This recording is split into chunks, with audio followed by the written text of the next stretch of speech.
اچھا، اگر کوئی مشکل میں ہے، ایک سوال ہے، اگر کوئی مشکل میں ہے تو اس کا مکافات عمل بھی ہے۔ مطلب یہ ہے کہ کچھ لوگ جن کے بارے میں پورے معاشرے کی رائے یہ ہوتی ہے کہ یہ تو یار بڑے اچھے لوگ ہیں، بڑے عابد ہیں، زاہد ہیں، متقی ہیں، پرہیزگار ہیں، عالم ہیں، ہم دیکھتے ہیں کہ وہ بھی مصیبتوں سے دوچار ہوتے ہیں، پریشانیوں میں گرے ہوتے ہیں، طرح طرح کی مصیبتوں کے پہاڑ ان کے اوپر ٹوٹتے ہیں، تو پھر انسان یہ سوچتا ہے کہ اس نے تو زندگی میں کبھی ایسا کچھ کیا ہی نہیں ہوگا، تو پھر اس کے ساتھ ایسا کیوں؟ تو اس سوال کا جواب سماعت کیجیے۔ ایک بنیادی اصول ہے، اور وہ اصول یہ ہے کہ ایک شخص متقی پرہیزگار ہے، گناہوں سے بچتا ہے، اب اس کی طرف کوئی ایسی مصیبت آتی ہے، کوئی ایسی پریشانی آتی ہے، تو اسے اللہ کی آزمائش سمجھ آ جائے، اللہ کی طرف سے اسے آزمائش، امتحان سمجھا جائے، کیونکہ رب ذوالجلال نے قرآن مجید میں ارشاد فرمایا وَلَنَبْلُوَنَّكُمْ بِشَيْءٍ مِّنَ الْخَوْفِ وَالْجُوعِ وَنَقْصٍ مِّنَ الْأَمْوَالِ وَالْأَنفُسِ وَالثَّمَرَاتِ، ہم تمہیں ضرور بھی ضرور آزمائیں گے۔ کیسے آزمائیں گے؟ بِشَيْءٍ مِّنَ الْخَوْفِ، تمہیں کسی شے کا ڈر دے کے آزمائیں گے، وَالْجُوعِ، تمہیں بھوکا رکھ کے آزمائیں گے، وَنَقْصٍ مِّنَ الْأَمْوَالِ، تمہارے مالوں میں کمی کر کے تمہیں آزمائیں گے، وَالْأَنفُسِ، تمہاری جانوں میں کمی کر کے تمہیں آزمائیں گے، کہ کبھی والدین سے اولاد کا جو ہے سہارا وہ اللہ رب العالمین نے اپنی بارگاہ میں بلا لیا، اور کبھی والدین جو ہے وہ اپنی بارگاہ میں بلا لیے، اولاد اکیلی رہ جاتی ہے۔ بنیادی طور پہ ہم عقلی اعتبار سے یوں سوچتے ہیں یار ابھی تو اس کے جانے کی عمر ہی نہ تھی، ابھی تو اس نے بڑے کام کرنے تھے، ابھی تو یہ جوان تھا، ابھی تو اس کے بچے چھوٹے تھے، ابھی تو اس نے ان کی شادیاں کرنی تھی۔ یہ ہماری عقل ہے، لیکن اللہ فرما رہا ہے وَلَنَبْلُوَنَّكُمْ بِشَيْءٍ مِّنَ الْخَوْفِ وَالْجُوعِ وَنَقْصٍ مِّنَ الْأَمْوَالِ وَالْأَنفُسِ، ہم تمہیں ضرور بھی ضرور آزمائیں گے۔ کیسے؟ تمہاری جانوں میں کمی کر کے آزمائیں گے،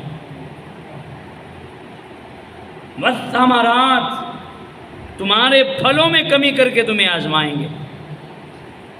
یہ بھی آپ نے گندم کاٹی اور کچھ حضرات کاٹ رہے ہیں، یہ بارشیں پڑی ہیں، جہاں پہ گندم فی ایکڑ 60 من نکلنی تھی، وہاں پہ کسی کی 40 نکل رہی ہے تو کسی کی 50 نکل رہی ہے، کسی کی اس سے بھی کم نکل رہی ہے، کسی کی ضائع ہو گئی ہے،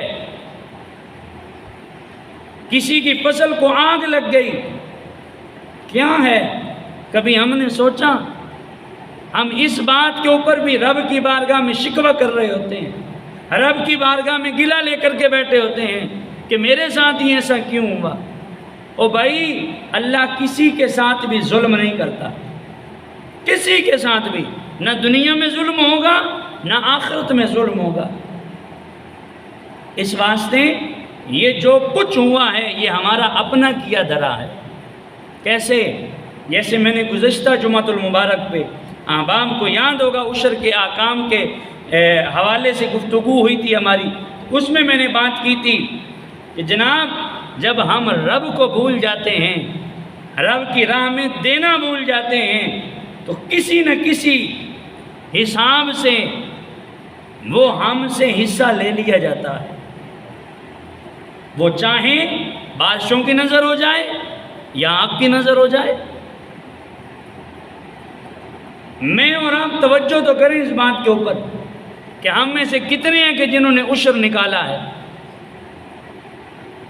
چاہے اس کی فصل میں سے 10 من گندم آئی ہے یا 10,000 من آئی ہے، کتنے ہیں جنہوں نے جناب والا عشر نکالا ہے؟ جب گھر آ جاتی ہیں تو پھر اس میں سے ایک دانہ بھی دیتے ہوئے ہمیں 100 بار سوچنا پڑتا ہے بلکہ بسا اوقات تو یوں ہوتا ہے کہ جب ہم اللہ کی بارگاہ میں دیتے ہیں تو وہ جس کے اندر جناب توڑی والے دانے ملے ہوئے ہوتے ہیں، جس میں جناب والا دیگر بیج ملے ہوئے ہوتے ہیں، ہم وہ والی گندم اٹھا کے دیتے ہیں۔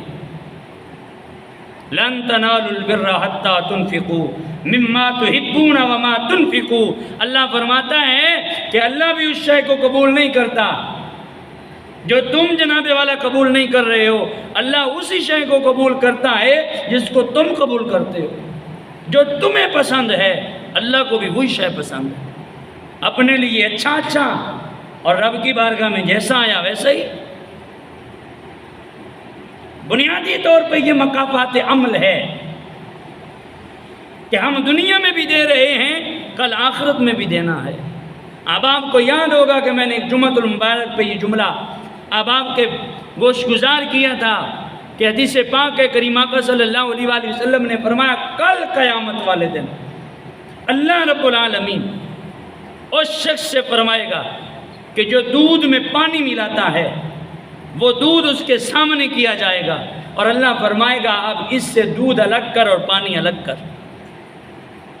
آج تک میرے خیال میں کوئی ایسی مشین نہیں بنی ہے کہ جو دودھ سے پانی کو الگ کر سکے، تو کل قیامت والے دن ہم کیسے کریں گے؟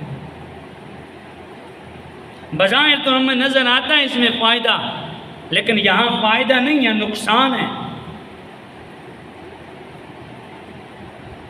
وَلَنَبْلُوَنَّكُمْ بِشَيْءٍ مِّنَ الْخَوْفِ وَالْجُوعِ وَنَقْصٍ مِّنَ الْأَمْوَالِ وَالْأَنفُسِ وَالثَّمَرَاتِ، فرمایا ہم تمہیں ضرور بھی ضرور آزمائیں گے۔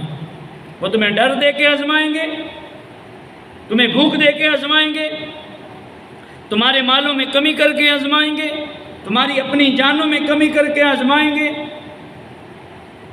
تمہارے جناب والا پھلوں میں کمی کر کے آزمائیں گے۔ وَبَشِّرِ الصَّابِرِينَ، آگے اللہ نے فرمایا خوشخبری دے دو ان لوگوں کو جو صبر کرنے والے ہیں، انہیں خوشخبری دے دو۔ الذین اذا اصابتہم مصیبہ، وہ لوگ جن کو یہ مصیبت پہنچی ہے، قالو، وہ کہتے ہیں کیا؟ انا للہ و انا الیہ راجعون، ہم اللہ کی طرف سے آئے ہیں اور اللہ کی طرف ہی ہم نے لوٹ کے جانا ہے۔ جو اس توکل پہ ہیں، اس اعتقاد پہ ہیں، اس بھروسے پہ ہیں، ان کے لیے فرمایا گیا وَبَشِّرِ الصَّابِرِينَ، انہیں خوشخبری سنا دو جو صبر کرنے والے ہیں۔ کیوں؟ فرمایا ان اللہ مع الصابرین، اللہ تو صبر کرنے والوں کے ساتھ ہے، اللہ صبر کرنے والوں کے ساتھ ہے۔ کریم آقا صلی اللہ تعالیٰ علیہ وآلہ وسلم کے غلاموں، ذرا غور تو کیجئے کہ جب بھی کبھی کسی نیک شخص کو ایسی مصیبت آئے، ایسی پریشانی میں مبتلا ہو جائے، تو یہ نہ سوچیں کہ یار اس نے تو کبھی ایسا کوئی کام کیا ہی نہ تھا، پھر اس کے ساتھ ایسا کیوں؟